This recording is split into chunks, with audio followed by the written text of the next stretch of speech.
appeal for Cogmore. So both teams, like Saigon Jokers is all about Cogmore, and KT rolls to A here, all about Orianna, I think. And we'll see which of those kind of treaties wins out in the end. Yeah, they've almost got similar... They have similar things. They have abilities that do similar things. We already mentioned the comparison to Orianna and Lux.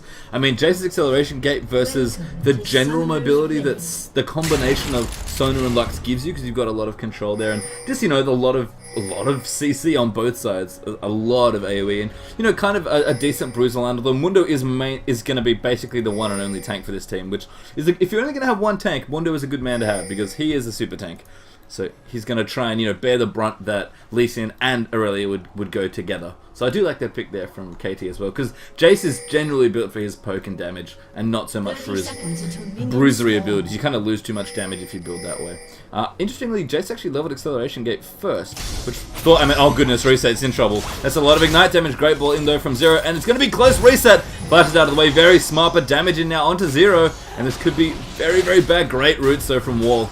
And a great slow there from Varus as well. So everybody gets out there. Mundo did use his flash share in the end. And again, with acceleration gate, I almost thought that was going to be some sort of aggressive level 1 from KT. But as it stands, Saigon Jokers get away with a little bit of damage to the summoner spells as they all mass recall back to base.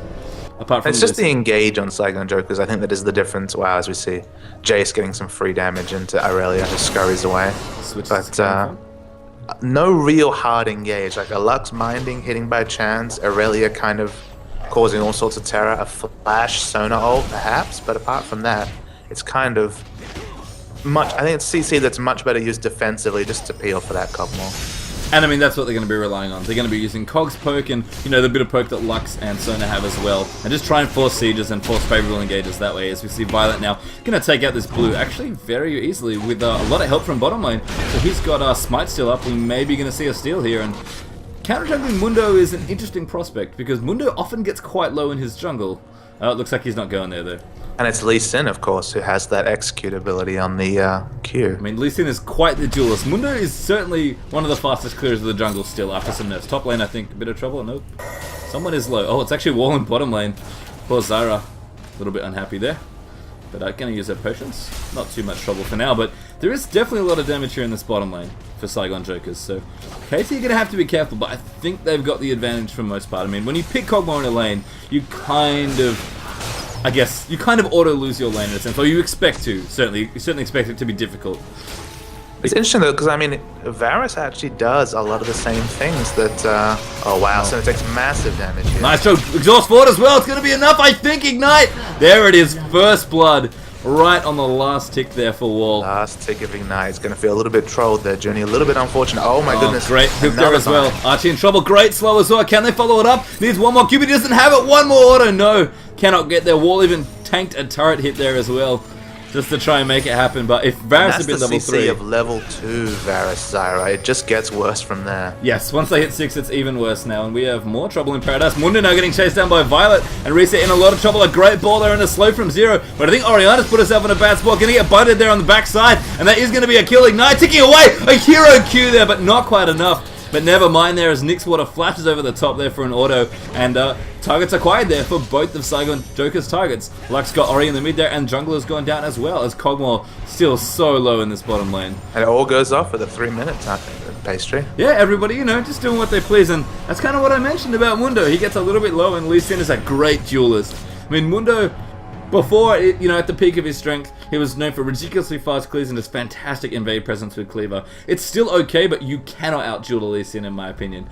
He is just such a scary fellow, especially early on for Mundo's jungle. As we said, he gets a little bit too low, and that's kind of what happened. They're getting chased down there by double buff Lee Sin, so... Or red buff Lee Sin, I think. I don't know if he had double buffs at that point, but I think he stole some off Mundo as well.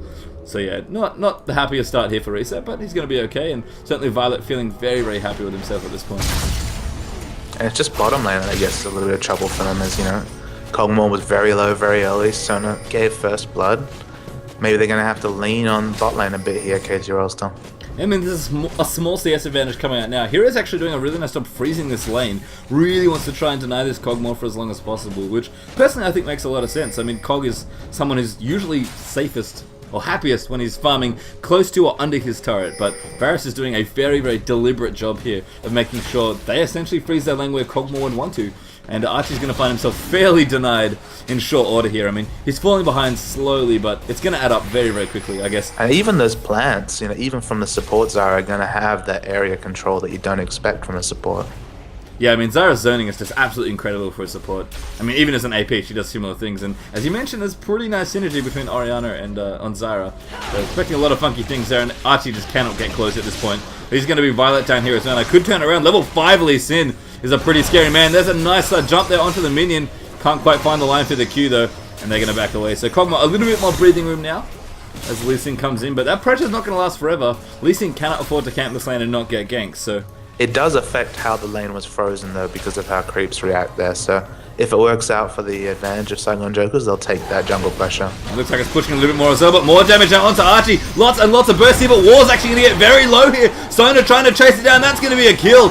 And sadly, Kog'Maw could not finish it off there with a KT1 surprise. And Hero so getting Sona solo here as well. Yeah, majorly denied there by the creeps. That was a free kill. That was. He's unfortunate there that he couldn't get that off. Got the arrow in there as well for the last bit of burst to proc his W. But not quite enough damage there. And Sona pretty happy to get out of that one alive. But right now, this game quite close here early on. Lots and lots of action. 2 to 3 early on. Oh, great bit of poke down to Junie. But not enough damage. And Lee Sin's actually going to look to turn this around here with a bit of a gank. Kog'Maw's coming back as well. Top lane looks like they're having a little bit of a fight right now. Oh, big fight actually. And Vitamin there picks up QTV. So really nice job there for Jace. Lee Sin though does come down into the bottom lane, but looks like he couldn't quite get anyone there, and Reset's going to back off. Hero possibly staying a bit too long. Nice ward there actually.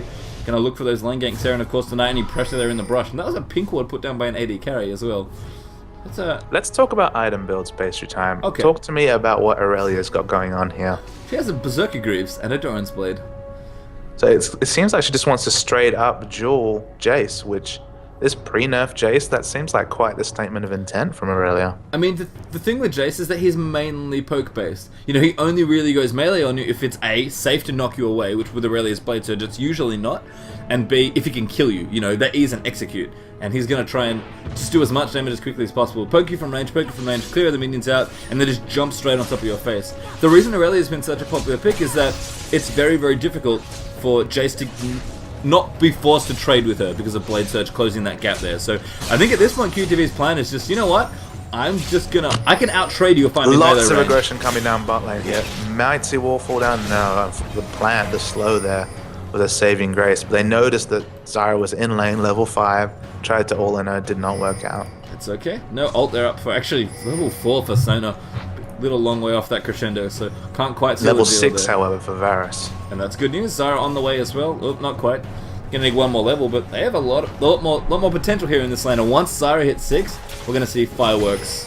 No reference at all. I understand Kog'Maw intended, but yeah. But apart from that Varus advantage, CS, well, I guess you could call advantage Dr. Mundo's advantage in CS, but it's only really Mundo and Varus that have an appreciable lead, and it's a minimal one at best. Kind of expected in the jungle matchup there as well. And Mundo did die to Lee Sin, so their gold's going to be fairly even. And it looks like Aurelia's actually roaming now, using a bit of the extra attack speed to push in. And again, I do like that build, kind of going back to what you asked me about earlier. I do like it here, but we are going to see a tower up here. Zero could be in a lot of trouble. That's a great flash, and QTV over the top as well. Ult there from Zero. Is it enough? Actually, the binding misses, but the Blade Surge there for easy cleanup, and the Lux Laser was there as well.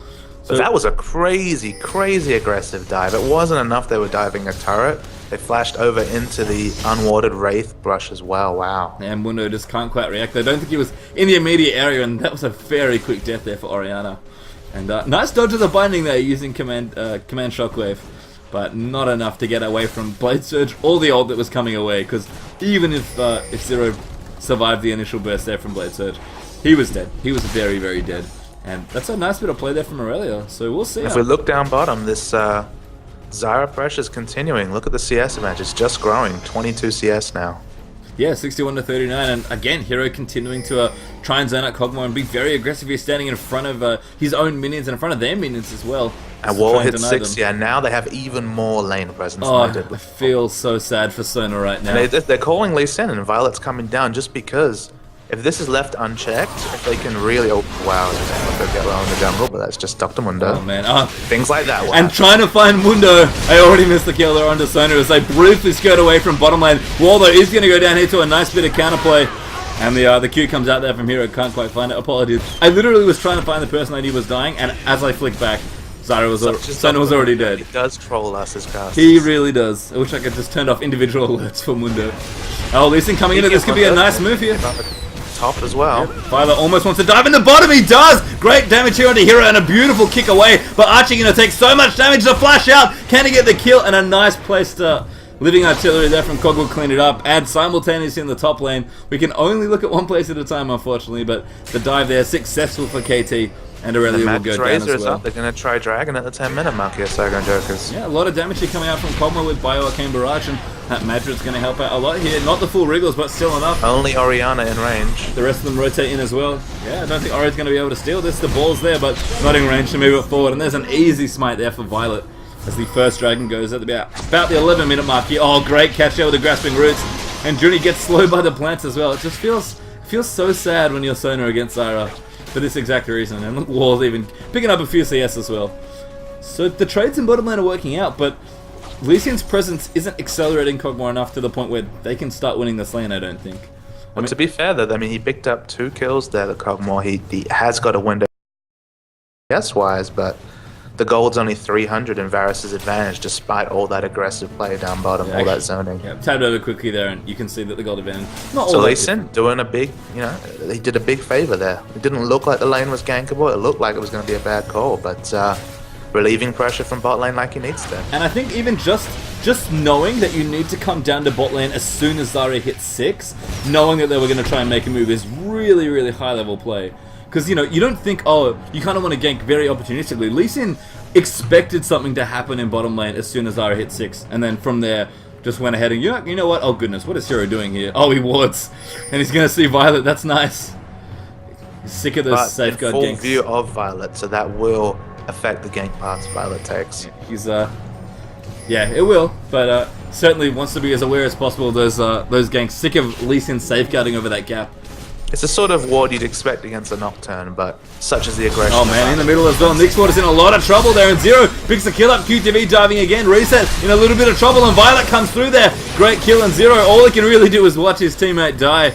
Orianna doing a little bit of damage here. Jason's coming down the top. There comes Vitamin. He does a lot of damage, and can he clean it up? There's the acceleration gate, and an easy dunk. A good flash away there from Violet, but diving now from Vitamin. And Zero, I think, is going to clean this up, and there it is. And so many tail hits being tanked here, but he's going to get out of the way. And now Cogwell around the back in the mid lane. No, he's dead as Zara picks that one up. In fact, what in the world just happened there? They were both trying to come to mid lane, and they got caught off by Varus and Zara. It hurts, but it's not something you can allow to happen. And we mentioned the Varus Zara combo there. Unfortunately, not to get it on camera there with all the dives happening in mid. And I understand people get frustrated and playing missing kills. It's hard to it's hard to not miss things when 3 or 4 kills seem to happen simultaneously. So certainly no shortage of action for this first game. Clearly the players were very frisky to get into the mix here. Having to wait, an hour actually before their game was scheduled. And they're in a top lane. Vitam gonna take out that turret as well. So it looks like everything's just going KT1's way here initially, but it's not too bad here as we see. I mean, the gold advantage is starting to grow. It's what, 25? Yeah, about 3 and a bit thousand. About 3,000 square, in fact, as my brain catches up with its ability to do maths. But looking good so far for KT1 early on, but certainly a long way to go for either team here to win this Zara's game. gold income is completely set up here. With that double kill, picks up the cages, because she can pick it up early enough for it not to be a poor choice, and she's definitely going to be ahead of this Sona as we go along. Yeah, Lee Sin getting spotted as well. That ward, Violet knows it's there. He's certainly in vision range. He's going to come in anyway. Does a little safeguard to the ward trick. Tries to come over the back here. Oh, nice grasping roots there onto Lee Sin. Oh, and Waldo could be in a bit of trouble, taking a lot of damage. Living artillery there. There's a great Q. But no, Violet does not dive there. And now in the mid lane, I think we have trouble. Maybe not. Maybe it was Mundo getting low in the jungle again. But lots of trades here. Great ult actually, but QTV flashes forward. Blade Surge as well. And now diving under the turret. Can anybody get here in time to save Orianna? And it may not be enough there. No, the Ignite does not tick fast enough. And Aurelia decides not to continue her dive with presumed support coming in. Violet, though, will steal up a couple rates. And a very close dive there. Again, QTV just playing so aggressively. deciding, you know what? My lane's not looking too hot right now. I'm just going to come into yours. Much more The exciting. upside is, though, that KT1 has closed down this CS lead down bottom. Yeah, only 10 ahead now. Vitamin could be in trouble here as Lee Sin blinks forward there. Can't quite find the slow onto Vitamin. Actually, he did, but decides not to pursue there. Chase, pretty nimble guy. Just going to push this mid lane out as much as he can. BF sword up now as well. Going to poke Going him for up. that standard, now standard Brutalizer into Bloodthirst ability, you'd have to think. Yeah, I mean, do you think that's going to be something we'll see change as, you know, with Jace being a little bit weaker on the current live, or is that still, when we see Jace, what we expect to see? Well, I mean, basically the only difference will be that it's definitely a lot more poke orientated than the kind of the Triforce tanky build, which is almost Aurelia like, oh boy. That's going to be a dive! Oh, the denied there by the light binding. Vitamin still wants it though. He's trying to find a poke, and nice dodge there from Lux. Violet coming in as well, but there's the acceleration gate. Violet will pursue him, and there's the ball coming in. They will turn it around. The burst damage absolutely obscene, and Violet going to flash out of the way. And now Mundo fishing for cleavers as he dives around here as well. Can't quite find them though, and so many jukes here from Lux out of the way of those hyper blasts. And wow, even managed to find a light biting there for Vitamin as well. That Lux, man, had those juke boots on for that one. Dodged 3 or 4 different Qs there from Jace. There's a fourth one. Wow. This continues. Nixwater really playing on the edge here. Nice bit of vision over the top there with some plants. Now we're pushing very hard in, but Aurelia is helping out down bot lane here. Reset still goes in there aggressively, despite the fact they have still low. 3 Nixwater. Whoa, flash over the top! And there's the W coming out there as well. Nixwater again trying to deal with Playing with fire. Oriana. Yeah, just really very confident here on this Lux play. Already has enough things up as well. That's a very fast one for that item. Jeez. Lux. I would have recalled many minutes ago at this point. Very confident there for Nixwater. But hey, that's something Lux can do. You get a lot of value out of baiting people because your range and your utility is quite good. But very cheeky here from Nixwater. And even still, oh my goodness. How the oh wow. 14 health there as the shield comes in at just the right time. I'm interested to see how the trades change bottom lane now that, I mean, they're still getting zoned. Archie's still sitting back, but has the Zeal up, probably working into a Phantom Dancer here. Oh boy, here comes the CC train. Great ult there down the bottom. Yeah, I have to think that is going to be Archie's build, but they turn it around with a great exhaust. The heal there from Hero. He flashed out of the way as well, but Archie flashes forward, and now Zyra very much caught in the wrong place, wrong time. Violet there comes in. Can't quite hit the cripple though, but there's the slow from Kog'Maw, so deadly. I think that's going to be a kill here. One more attack, great living artillery, and Zyra cannot get out there. The passive going to do a little bit of damage there to Violet, but that was a fantastic turnaround for Saigon Jokers in the bottom lane, and they are making a game of it down here. They are not letting this bottom lane get steamrolled. They have played very well, and all credit to Violet, honestly. He's been very aware of what he's needed to do here in the bottom lane.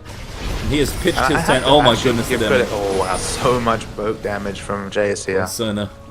You have to give Archie credit here. He got zoned when he needed to get zoned, when trying to show lane presence would get him killed, and now he's only 100 gold behind Varus, who's kind of had the run of bot lane. Yeah, more poke here coming out from Vitamin as well. KT. You need to know sometimes when to get denied, and it seems like Archie was well on the ball with that. Yes, especially as Kog'Maw. You kind of expect to get denied almost, and now Violet can actually duel here with Vitamin, but Jace got the very nice end of this one. It's like help coming in there from Nixwater, just more poke here from Jason. Really, this whole dance is about KT1 wanting to secure this dragon right here, and I think they are, which is going to mean we're going to even it up at 1 apiece here.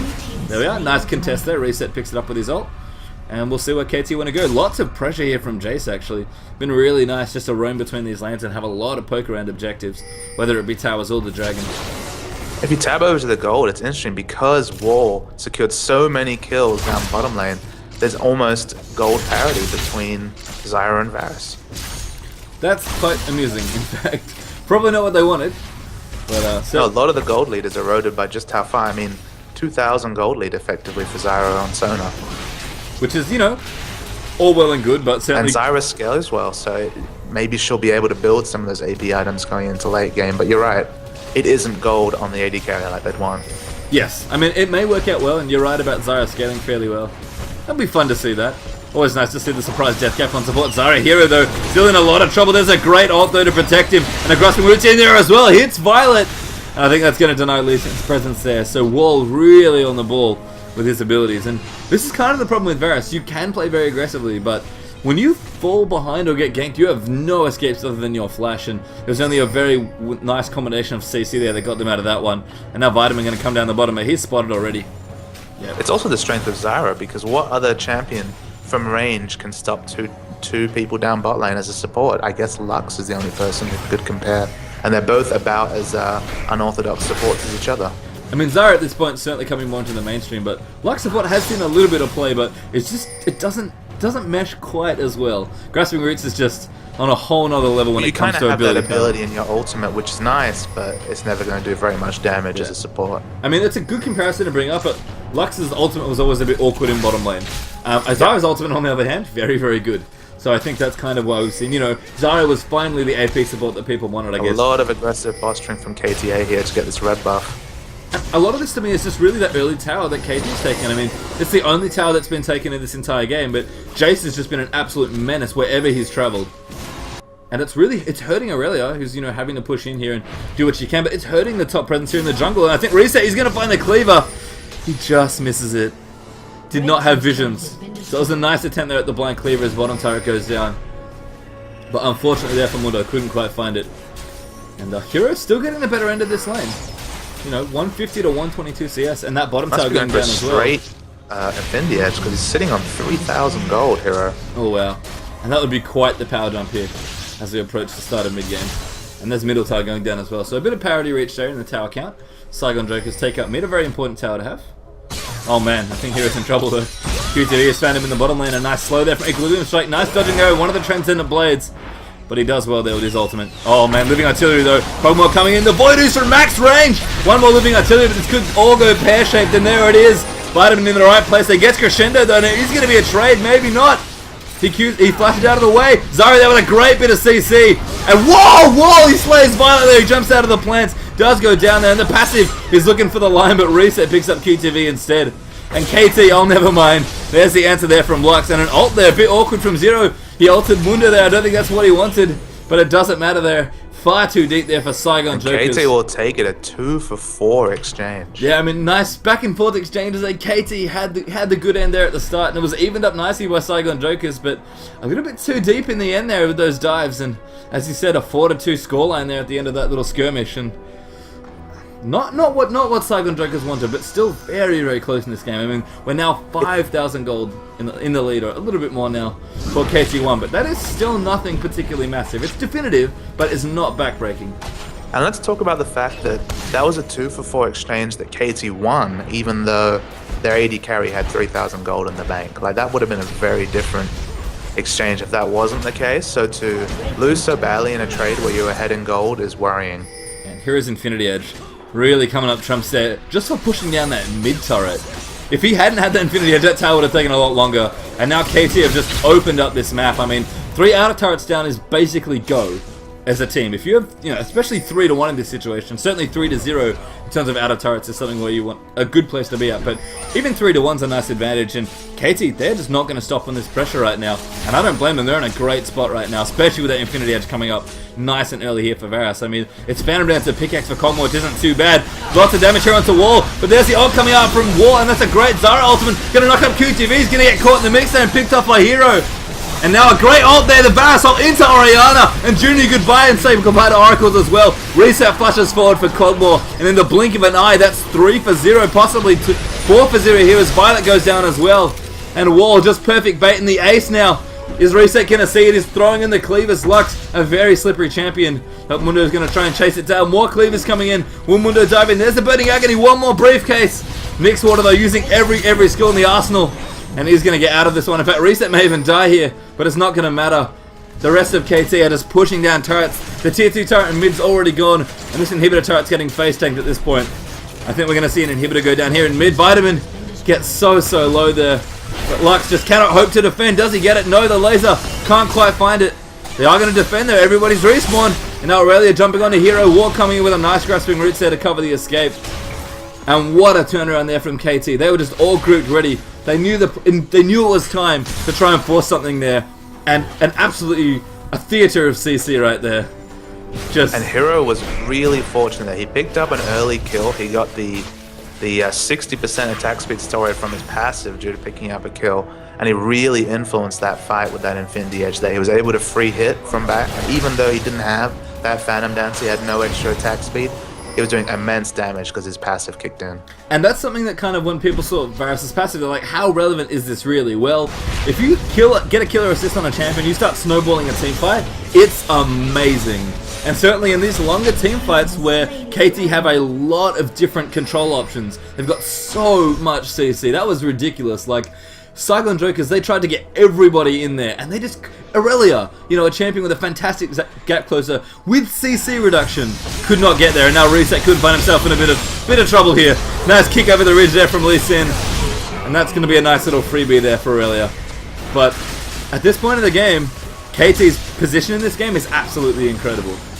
And it's all about, if you saw before, Reset, every single opportunity has been invading the enemy jungle and forcing pressure on even those mini objectives like Wraiths and Red, and that's not necessarily just to pick up extra buffs, but it's to stop Archie and especially Archie and Junie from getting back down bot lane and trying to farm out that Kog'Maw. Kog'Maw's had no chance. There's been no downtime from mid game onwards to go bot and farm, and he's just never been able to, you know, coast on the rest of his team keeping objectives under control. He's always had to group, and the more you group as an AD carry like Kog'Maw, before you get that Infinity Edge and become a hyper carry, the longer it takes for you to be that hyper carry his protect the team needs. It also has the great side effect of forcing your enemies to react. I mean, they can afford to lose some of their smaller jungle camps, but if they keep losing them, you know, for 5 to 10 minutes in a row, that's going to add up.